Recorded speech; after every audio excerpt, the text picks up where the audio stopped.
फांसी होगी, फांसी होगी। दोस्तों, अभी अभी एक फिर से बड़ी खबर सामने आ रही है जिसे सुनकर आप चौंक जाओगे। अब कोलकाता रेप और मर्डर केस में एक चौंकाने वाला खुलासा हुआ पुलिस है। और जी अस्पताल हाँ, प्रबंधन एक को ऐसा लेकर थी। खुलासा जिसे आपको सुनकर बता दें कि आप चीफ लोगों के जस्टिस पैरों तले टीएस जमीन खिसक शिवगणना जाएगी। बीच सड़क पर डॉक्टर बिटिया को न्याय दिलाने की मुहिम दिन बदन जोर पकड़ती जा रही है।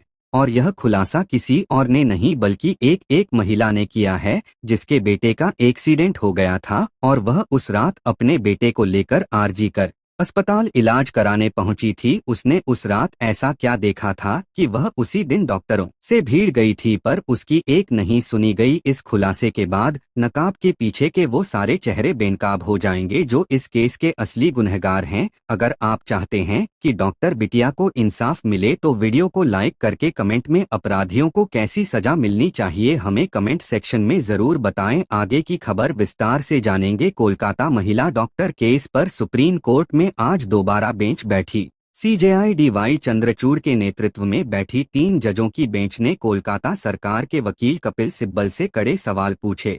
सुप्रीम कोर्ट ने ममता सरकार से केस दर्ज करने और एफआईआर में देरी पर भी सवाल पूछा। सीजेआई ने पूछा कि आरजी कर मेडिकल कॉलेज से संदीप घोष का घर कितना दूर है। इस पर सीबीआई के वकील एसजी तुषार मेहता ने कहा कि महज 10 से 15 मिनट। सीबीआई ने कोलकाता सरकार से जनरल डायरी और उस पर एंट्री को लेकर भी सवाल किया। दोनों पक्षों की दलीलें सुनने के बाद शीर्ष अदालत ने सुनवाई 17 सितंबर के लिए मुकर्रर की है। इसके साथ ही सीजेआई ने सीबीआई को अगले हफ्ते 17 सितंबर को नई स्टेटस रिपोर्ट सौंपने को कहा है। इसके बाद ट्रेनी डॉक्टर के पिता ने जो खुलासा किया है वह हैरान कर देने वाला है। इतना ही नहीं, डॉक्टर बेटी के डायरी से भी कई अनसुलझे खुलासे हुए और आरोपी संजय रॉय के मोबाइल फोन से जो सबूत सीबीआई के हाथ लगे हैं वो जानकर आपका खून खोल उठेगा। संजय रॉय बार बार अपने बयान जरूर बदल रहा है पर सीबीआई को कई अहम सबूत हाथ लगे हैं जिससे इस केस को सॉल्व करने में आसानी होगी और यह भी पता चलेगा कि क्या संजय रॉय ने यह घिनौना काम अकेले किया था या हॉस्पिटल में कोई और था जो उस रात संजय की मदद कर रहा था। इन अहम खुलासों के बारे में आपको एक एक चीज बताएंगे, लेकिन उससे पहले उस भावुक लेटर का जिक्र करेंगे जिसे शुक्रवार को टीचर्स डे के मौके पर डॉक्टर बिटिया की मां ने लिखा और अपनी बेटी के लिए इंसाफ की गुहार लगाई। हमने आंदोलन करते हैं पर कुछ समय बाद सब कुछ देखा है कि कई बार लोग ऐसी घटनाओं को लेकर भूल जाते हैं, पर डॉक्टर बिटिया की मां और पूरा भारत यह चाहता है कि बिटिया को इंसाफ मिले। इसी पर डॉक्टर बिटिया की मां ने यह भावुक लेटर भी लिखा है। डॉक्टर बिटिया की मां ने इस लेटर में लिखा कि उनकी बेटी को पैसों की नहीं बल्कि ढेर सारी डिग्रियों की जरूरत थी जिससे वो कई सारे मरीजों का इलाज कर सके। उन्होंने मेडिकल कॉलेज के टीचर्स, डॉक्टर्स, मेडिकल ऑफिसर्स और नर्सेस लैब्स है कि कुछ अच्छे लोगों की चुप्पी से अपराधियों का हौसला बढ़ता है। डॉक्टर बिटिया की मां के साथ पूरा देश डॉक्टर बेटी के लिए इंसाफ की गुहार लगा रहा है। इस मामले में कई सवाल उठ रहे हैं जिनमें सबसे बड़ा सवाल है कि पुलिस ने एफआईआर दर्ज करने और मामले की उचित जांच में देरी क्यों की। सुप्रीम कोर्ट ने 22 अगस्त को इस बात पर नाराजगी जताई कि पुलिस ने 14 घंटे तक एफआईआर दर्ज नहीं की। कोर्ट ने पुलिस की कार्यवाही की आलोचना की और कहा कि घटना की जानकारी मिलने के बावजूद आवश्यक कदम नहीं उठाए गए। इसके साथ ही कोर्ट ने यह भी सवाल उठाया कि डॉक्टर की पोस्टमार्टम प्रक्रिया कैसे बिना उचित दस्तावेजों के की गई। पोस्टमार्टम के लिए आवश्यक चालान दस्तावेज की गैरमौजूदगी पर कोर्ट ने सीबीआई और राज्य सरकार से जवाब तलब किया। इस पर सीबीआई ने कोर्ट को बताया कि यह दस्तावेज उनके रिकॉर्ड में नहीं था, जिससे जांच में गंभीर खामियां उजागर होती हैं। इस मामले की जांच में और भी गड़बड़ियां सामने आईं, जैसे कि अपराध स्थल के पास के डॉक्टरों के कमरे और शौचालयों को आनन फानन में तोड़ने का आदेश दिया गया, जिसे विपक्षी दलों ने सबूत मिटाने की साजिश बताया। बंगाल की मुख्यमंत्री ममता बनर्जी की सरकार पर भी आरोप लगे कि उन्होंने जांच को प्रभावित करने की कोशिश की, जिसके कारण भारतीय जनता पार्टी बीजेपी ने उनके इस्तीफे की मांग की। घटना के बाद अस्पताल में सुरक्षा की गंभीर चिंताएं उठी हैं और सुप्रीम कोर्ट ने राज्य सरकार से अस्पतालों में सुरक्षा सुनिश्चित करने के निर्देश दिए हैं। ने कहा कि राज्य के सभी जिला मजिस्ट्रेट और पुलिस अधीक्षक यह सुनिश्चित करें कि सरकारी मेडिकल कॉलेजों में सुरक्षा के पर्याप्त इंतजाम हो। साथ ही इस मामले ने राज्य में डॉक्टरों की हड़ताल को जन्म दिया, जिससे अब तक 23 मरीजों की मौत हो चुकी है। अपनी सुरक्षा और न्याय की मांग कर रहे हैं। सुप्रीम कोर्ट ने डॉक्टरों को हड़ताल खत्म करने का निर्देश दिया, यह कहते हुए कि उनके विरोध के कारण मरीजों की जान पर संकट आ गया है। मामला अब भी जांच के अधीन है और सीबीआई को 17 सितंबर 2024 तक एक नई स्टेटस रिपोर्ट दाखिल करने का निर्देश दिया गया है। घटना ने न केवल राज्य बल्कि पूरे देश में चिकित्सा संस्थानों में सुरक्षा को लेकर गंभीर सवाल खड़े किए हैं। हो रही देरी और जांच की स्थिति को लेकर जनता में गुस्सा है और सभी की नजरें अब सीबीआई की जांच और अदालत के अगले कदम पर हैं।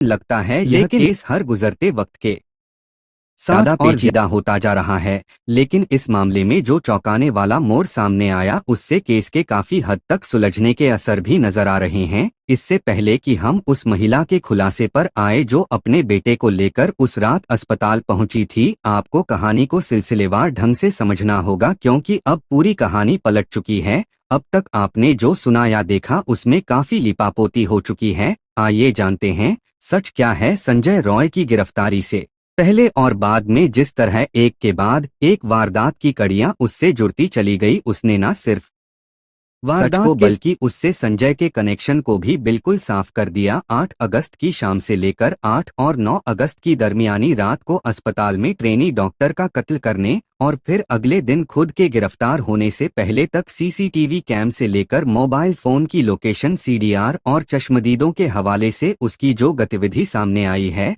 वह चौंकाने वाली है। 9 अगस्त को डॉक्टर के कत्ल की खबर मिलने पर कोलकाता पुलिस ने मामले की जांच शुरू की थी।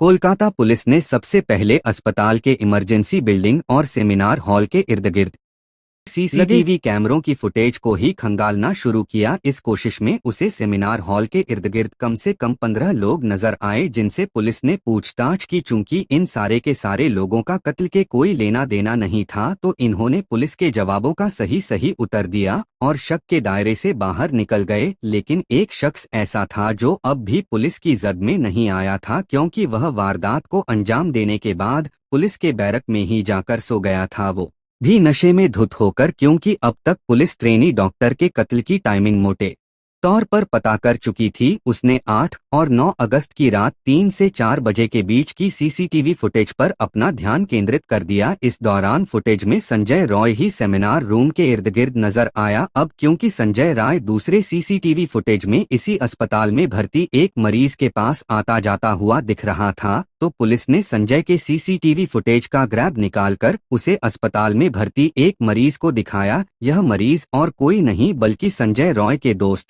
सौरभ का भाई था। इसी भाई को जब संजय रॉय की तस्वीर दिखाई गई तो उसने देखते ही संजय को पहचान लिया और उसके बारे में पुलिस को जानकारी दी। उधर शाम तक वारद रात का शिकार बनी ट्रेनी डॉक्टर का पोस्टमार्टम हो चुका था और पोस्टमार्टम से यह साफ हो चुका था डॉक्टर की मौत रात के खाने के करीब 4 घंटे बाद हुई है। क्योंकि रात के खाने के वक्त करीब 12 बजे का था तो यह बात भी साफ हो गई कि डॉक्टर की हत्या 4 बजे के आसपास की गई। उधर सीसीटीवी फुटेज में भी संजय रॉय करीब 4 बजे ही सेमिनार हॉल की तरफ जाता हुआ दिख रहा था।